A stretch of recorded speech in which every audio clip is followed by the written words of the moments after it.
And so just to make sure that everyone's on the same page and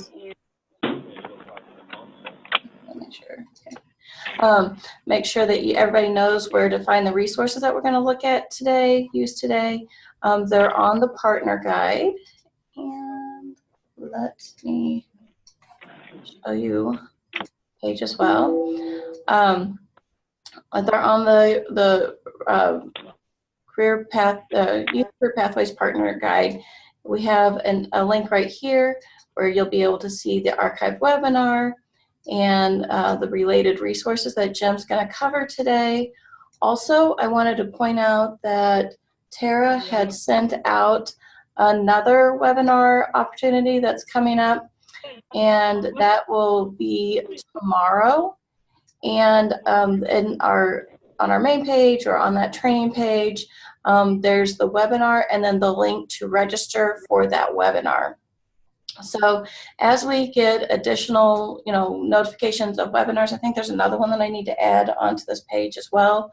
So, just as they come out, the announcements are made, and maybe it gets lost in your email, just know that you'll be able to go to this page and access those technical assistance opportunities. So before we get started with Jim, Tara, was there anything that you wanted to go over?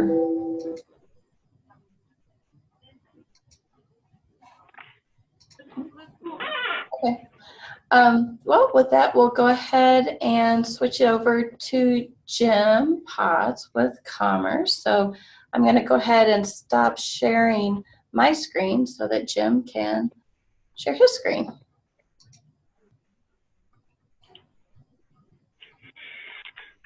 Good morning, everybody. This is my first time trying to share my screen, so I might need Natasha to help me out a little bit. I have both the checklists opened up, but when I look at my choices, I don't see either one of these checklists of the 7 things that I can share. You don't? You there, Natasha? Yeah, hold on a second. Let me just make you, I'm just going to do this more, make hosts. So now go ahead, do you see on the main screen where it says like join audio, share, invite others?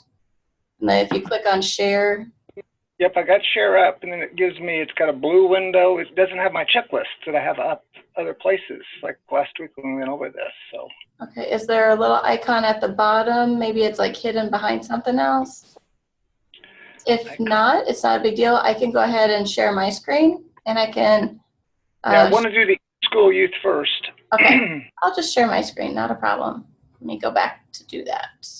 Hi everyone, Tara's here. My code wasn't working, so weird. Oh, it said that you had started sharing your screen. Okay, right now you're sharing your screen, Jim. Okay. I'm not sharing the one I want to share.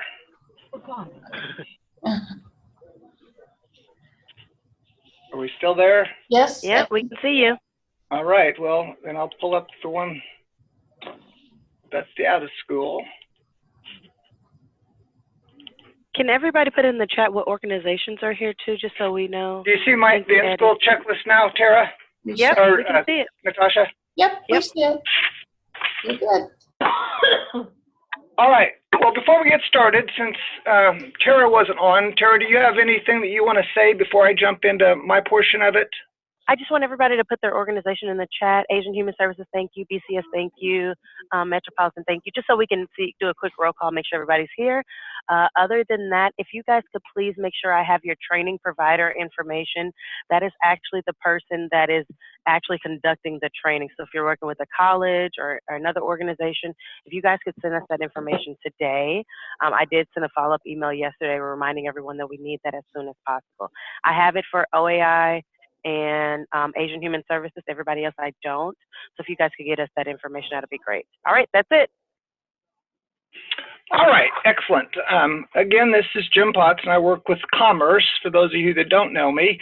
My primary responsibilities are WIOA eligibility and IWDS supports, which is Illinois Workforce Development System.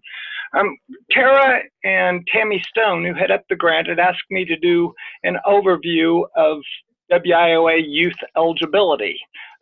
By no means is this session we're going to spend going to be all-inclusive because there's many details to it. So hopefully you already have a knowledge of WIOA youth eligibility, and this is more just a refresher if you haven't dealt with it for a little bit.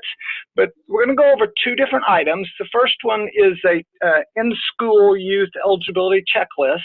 It's something that Tara and Tammy distributed a few weeks back. And it's really useful because it gives you just a two-page document that can explain the eligibility criteria. But again, you still have to know these things to know what it's talking about, and we'll cover some of those types of things. But by no means is this time we're spending this morning going to make you a eligibility whiz. Hopefully it's just a little refresher for those of you who already have dealt with or went to a previous WIOA eligibility training. So with that, starting out, every youth, regardless if it's an in-school or out-of-school youth, they must meet the criteria of authorized to work in the United States. And if you're looking at that checklist that's right on the screen, above that is all the different acceptable documentation choices that can be used to support authorized to work in the United States. So that's one of the main things. Anytime you're going to deal with a client, you know that's really important, that has to be the number one thing. And the next number one item that's really important is for guys, if they're 18 years old, they must be compliant, 18 or older, they must be compliant with selective service. If they're not registered with selective service, they cannot get services. So this is a very important, and again, all males born that are 18 or older must be compliant with selective service. Also, I'm talking about this topic for some of you who have already been serving youth, like you had a grant last year. If you brought an individual into the program who was a male who was under the age of 18, when he is within 30 days of turning 18, or when he turns 18, you must register him with selective service in order for him to continue getting services. So again, for those of you who have worked with clients last year, if they came in the program prior to their 18th birthday and they're a guy, you must make sure that they have now registered with selective service and have updated their IWDS records accordingly with the selective service information. But back to the eligibility now. For the in-school youth, the eligibility criteria for ages are 14 to 21. Most of the time, you're not probably going to be serving 14-year-olds. It's typically 16 or older what you'd look to, but up to the age of 21. Now, on in-school, it's based on is the client attending school, or if they've graduated high school, have they registered or are they attending post-secondary school? And the next point, after you've determined whether they're in school or out of school, the eligibility changes a little bit. For the in-school, which we're covering first, every single in-school youth, well, 95%, must meet WIOA low-income criteria. And that's on the second page of the checklist. So I'm going to go ahead and forward that down or move down to that while we talk about this low income next. So I can get it for you. So you got a youth who is in school that you know, and they're authorized to work in the United States. If it's a guy, they're compliant with selective service. So the next thing you need to make sure that they meet one of the low income requirements under WIOA. One is cash welfare, and the cash welfare is based on the person themselves receiving a form of cash welfare, or they're part of a family receiving cash welfare. And under cash welfare, it's typically known as TANF, Temporary Assistance for Needy Families, or SSI, Supplemental Security Income. Those are the two most common forms of cash welfare. We need the contact info as well. I think there's somebody else who's speaking about something else. Don't have anything on contact info yet. If they're not on a form of cash welfare, another way a person can be determined as low income is based on being on food stamps, or a member of a family that's on food stamps or has been on food stamps within the last 6 months. If they don't meet that, another criteria for in-school youth, if they're on free or reduced priced lunches at school, that's a newer low-income qualification factor, and it's really good for in-school youth if they're on a free or reduced priced lunches, One of the key things to understand about free or reduced price lunches, if a whole school is getting it, you can't just use the criteria or the documentation showing the whole school gets it. You have to have documentation that specifically shows that the client you are attempting to serve is receiving free or reduced price lunches. Another way is living in a high poverty area, and that's based on the census tract documents, and that's criteria that you would, it's explained in Teagle 2116 that's been put out by Department of Labor, but most areas know if they're in the high poverty area, and if it's something you have questions, you can email me separately on that. If you're homeless, it's considered automatic low-income qualifier. If you're a foster child, it's an automatic low-income qualifier. And if a client doesn't meet any of those automatic qualifiers, that's when a family income calculation would need to be determined, whether or not they meet low-income guidelines. And that's based on capturing the entire family income for the previous 6 months to application. And there's charts explaining the different levels of income a family can have. And then there's one other way a person can be low income, and it's based on if the client themselves has a disability and they have income that's less than the criteria for a family size of 1, which is $12,040, so basically $1,000 a month. If they have 1,000 or less for the last 6 months, they have a disability, they would end up meeting low income based on a family of 1 due to a disability. So those are the different ways somebody can be low income. So just as a refresher, for an in-school youth, they must be authorized to work in the United States. And then if they're a guy, if they're 18 or older, they have to be compliant with selective service. And next, they must meet one of the low-income qualification factors that we just spoke about. If they've met all that, that's when we're going to go to look for the different types of barriers, because all youth must have a barrier. Just being low income doesn't make it an automatic barrier for eligibility. Some of the barriers are if they're a foster child, if they're basic skills deficient, and what that's based on is the assessment test, usually the TABE test, that they score below 9th grade, so 8.9 or lower in math or reading tests, they're considered basic skills deficient. If they're what's considered an English language learner, which is basically that English is not their first language, or they meet the criteria for the English language learner, it's also another barrier that would support eligibility for the youth. Being homeless, being a runaway, being considered an offender, if you're pregnant or parenting, only the female can use a pregnant as a barrier. The guy, he has to be parenting in order to meet that criteria. If you have a disability, if your client has any form of a disability, that's also a barrier to support eligibility.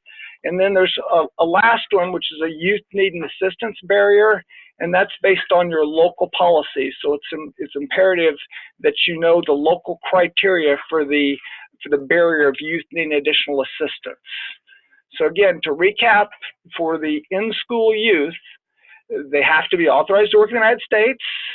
They must be compliant with selective service.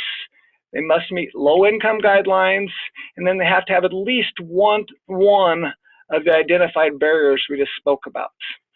Now, if a client has more than one barrier, you definitely want to record that. It's very important that you're recording all the barriers that your youth client has. And the reason why it comes into play for regression analysis when they're looking at the clients, who's serving the more difficult to serve clients? Is it a local, is it a grantee that's maybe just serving clients that have one barrier on average, or is it a grantee that's serving clients that have 3 barriers on average? So the more difficult client you are to serve, it just shows the more challenging clients you're working with. So definitely, if your clients have barriers, it's really important for you to identify it so you can get credit for the work that you're having to do for those individuals. Now, for the in-school youth, as I mentioned, everybody must meet that low-income criteria. Now, for out-of-school youth, majority of them don't have to meet low income. So what I'm going to do is close out the in-school youth or change out this in-school checklist to the out-of-school checklist. So that's what everybody should see now, is the out-of-school checklist. And what you're going to find is it's basically really similar to the in-school. At the top, you must be authorized to work in the United States. A little bit different for the age. For the age for out-of-school youth, it's 16 up to 24. So if somebody had dropped out of high school, of course, and they were 16, 17, 18, they'd be considered out of school. If somebody had completed their high school diploma and they didn't go back to, or they didn't go on to post-secondary, they'd be considered out of school youth. So once you determine they're out of school, the eligibility comes into play. Again, authorized to work. If you're a guy, you got to be compliant with selective service.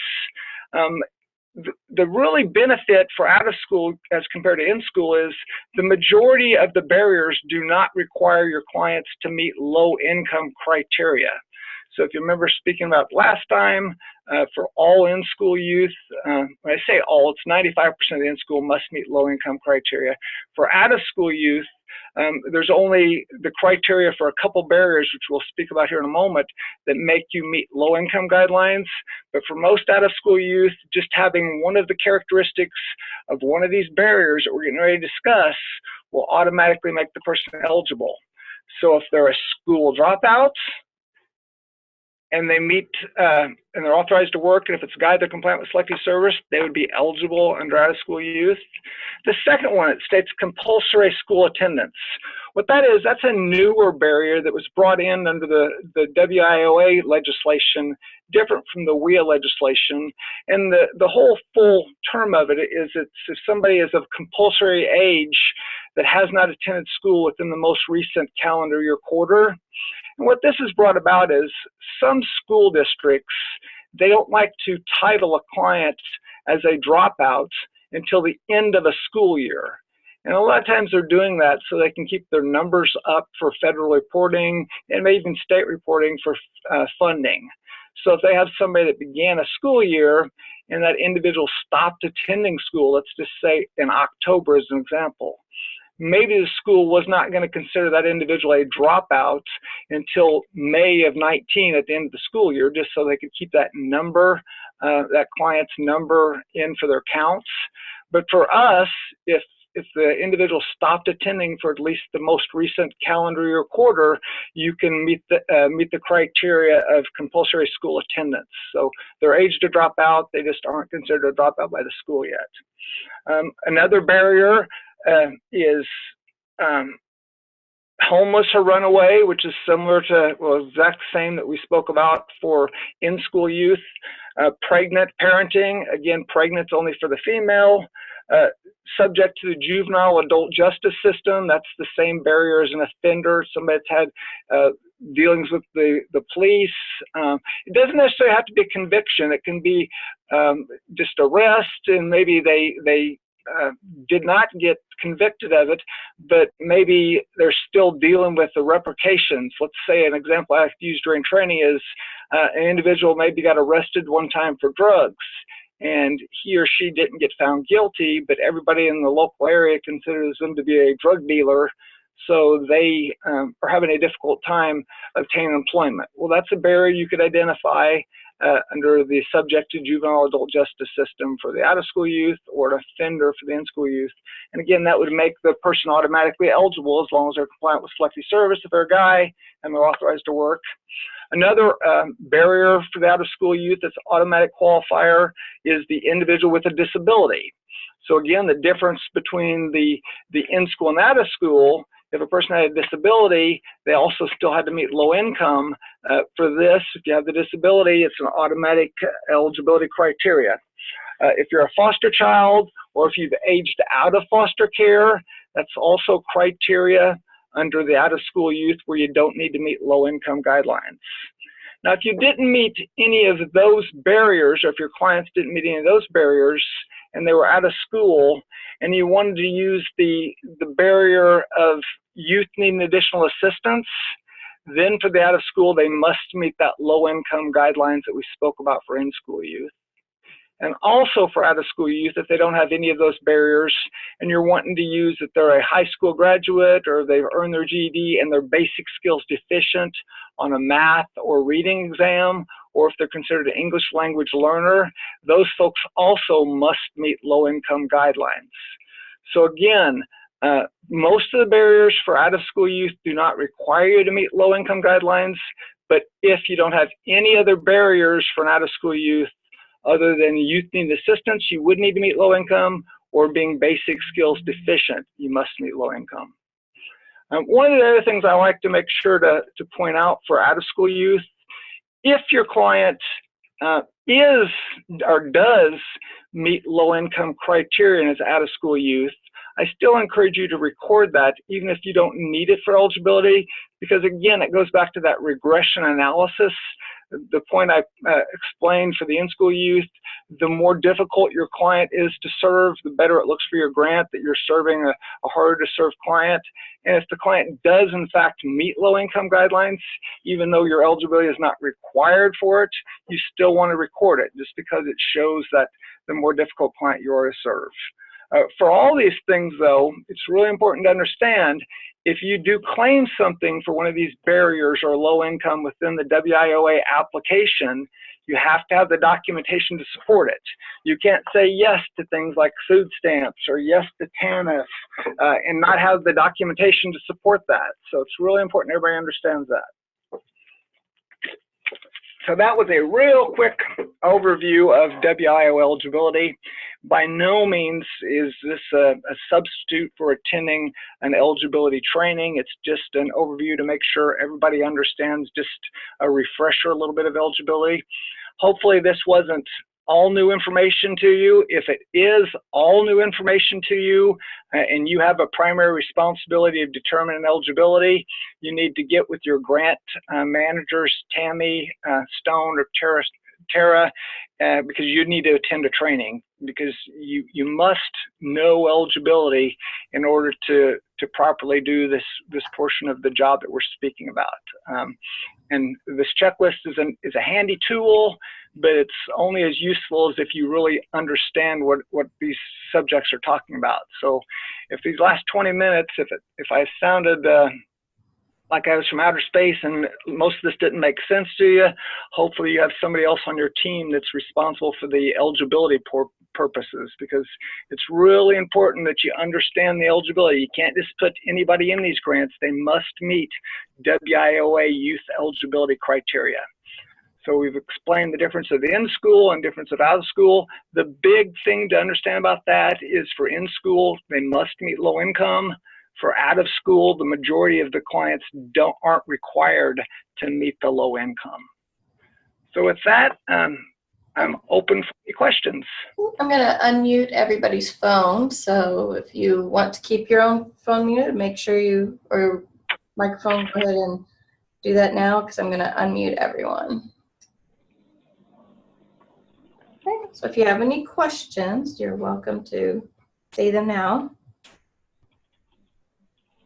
I know that Tanisha had a question. Tanisha, did you want to?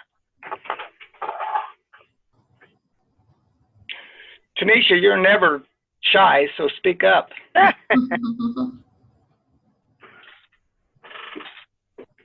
Her question was, Jim, how do we print the selective service document from the website? Don't they just need the number to go into the IWDS system? It's a good question. When you're going to selective service, there's a website, www.sss.gov, and when you go in there, it brings up, when you want to search for the number, it brings up what you put in their last name, their social security number, and their birth dates. And if they're compliant with selective service, it pops up their information with their selective service number and when they registered, and you just print that screen right off. If they're not showing up as being compliant, that's when they could go through that same website and register with selective service. But it's www.sss.gov, and then you just put in client's last name, full social, and birth dates, and it'll populate their selective service ID number and bring it right up. So, did that answer your question? Anybody else? So you guys are real comfortable with doing eligibility. When is everyone starting their recruitment? Is everyone still looking forward to January, or has anyone started any recruitment and ran into some issues? We've started recruitment already. We've been doing it. Is that you, Erie House, Patricia? Yeah. Okay.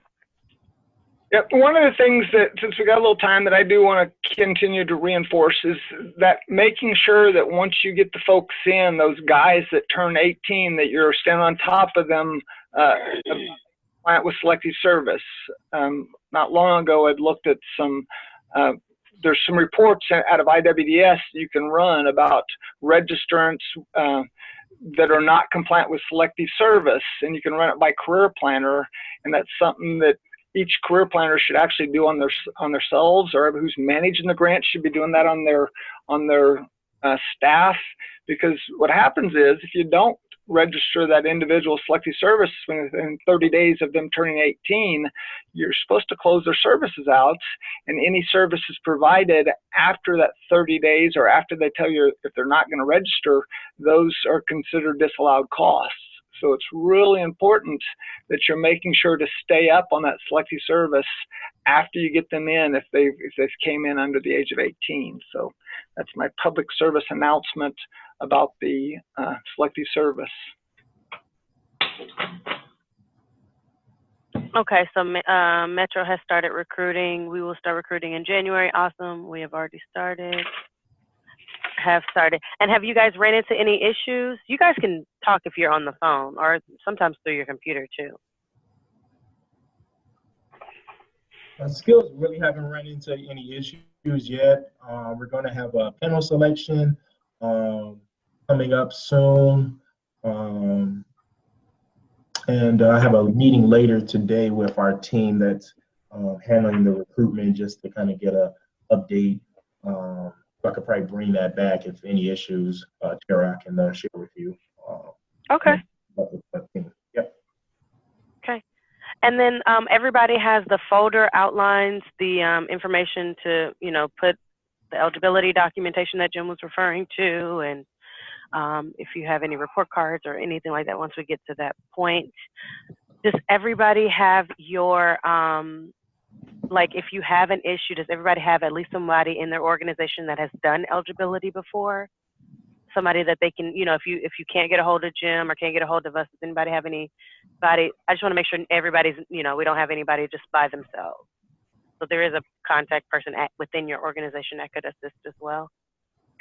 This is the thing. And it really is important that if you don't understand it, to speak up, because what you don't want to do is get into your grant and then not understand. I mean, you got time. So and this is just as a side note, I will be coming up to Chicago area in January, and it's for the partnership, and we'll be doing WIOA eligibility. So if you are part of an agency that works with partnership, you will have an opportunity to attend eligibility training in person up there also. Perfect. Somebody was talking.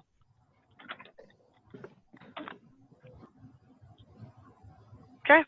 Does anybody have any other additional questions for Jim or us? We just, like I said, these Wednesday cards are really for you guys to have our undivided attention, and for us to help you immediately if you have any issues. Has anybody had any Illinois WorkNet issues entering students in, getting the applications for those that have started? Okay. I take silence as no. I will add one other thing about that, Tara, since you just brought that up. When you get your client in WorkNet and they get fed into IWDS, make sure to go to that application definition page and assign yourself as the career planner. And then there's a question about yes, no to make the application visible. Make sure you put yes, that way it'll show up as your client. So it's really important that when you're working with a client, that you claim that client as yours, because sometimes career planners don't do it, and then there's nobody showing an IWDS as the career planner. So it's at the application definition. You just go in and you can populate it. It'll have a drop down. It has all the different LWN90 career planners. Pick yourself. And then save it, and then that person then shows up as your application. So it's a really important little tidbit to make sure you guys are doing. And then, go ahead. Okay. Oh, Asian Human Services says we have certified a couple of our clients, but it's not updating in Illinois WorkNet as a register. When was that? There was one point in time where the sync wasn't working, but I know Cody had it fixed. So is it recent? Or do we need to go in? I can have him go in and look at the sync, but it should be in there unless they, yeah, I'd have to know specific people. So, Demetria, if you could email Natasha just the, not the full social security number, not the full name, but that way she can look at your client. So maybe the first initial and last name. Yeah. And then she can make sure that it's syncing for those clients if you could do that. And we'll make sure that sync is working.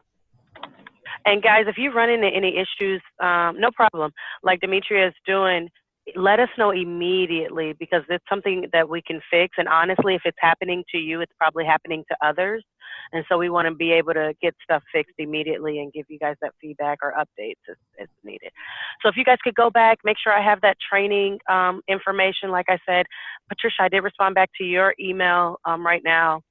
So if you guys can make sure I have that today, because I really need to get that information over into the system. And that is the person that is providing the training for you. So if you're not doing it in-house, which most of you are not, if you're working with the community college, that's going to be their information. Anybody who's doing your training, that's the information we need back to us. So if I could have that today, thank you. All right, everybody. It looks like we're going to get a couple minutes back to our day, which is always amazing.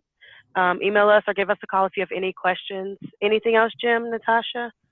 Nope. Nothing else for me. Thank you so much, Jim. I really appreciate it. No problem. Have a great day. All right, everybody. Have a great one. Take care. Everybody, thank you. Okay.